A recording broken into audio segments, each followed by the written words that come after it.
How do you look back now on the previous record then? Because now you have a new one out, but I was wondering, how do you look back now on Prophecy? What is your feeling about it? Well, I honestly, yeah, I like Prophecy a little more than I like Dark Ages. How come? Just me. I don't know. I think Prophecy was more Max, you know, and Dark Ages is more Soulfly, you know. Dark Ages is more like kind of like back to the roots, more metal, more aggressive, and I think that's better for a band. Where Prophecy was more a little bit more Max, and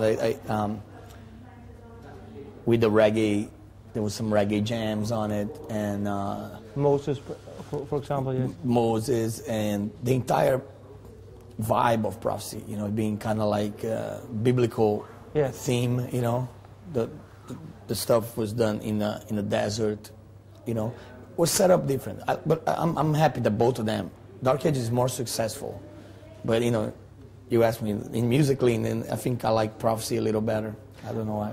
but why then did you decide to make this more of a Soulfly record now than purely Max record? How come? Well, I think was like once I found the name Dark Ages. When did you find it? The name is actually interesting. I saw in a sticker in a car in America, and it says, "When religion ruled the world, they call it Dark Ages." You know, and I was like, wow, that's a cool name, Dark Ages. I don't think anybody has an album called Dark Ages, at least not that I know. So I named the album Dark Ages. But you know, it took a whole tone. Once you enter a project, like to me, the whole Dark Ages project was like, we're gonna go all the way. It's gonna be dark, aggressive, darker album. Even the percussion is gonna be dark percussion, you know. So you actually had the name before? Before the album, yeah. Before the concept of the album? Yeah. Okay. The name came first. It was the first thing that came out. And then the weird thing is that after the name, 2 tragedies happened in the making of the album, which is, you know, Dimebag, which is a colleague, a friend of ours, you know, that I knew, that toured with me, and my grandson Moses, you know, both died in December. And I think that made Dark Ages even more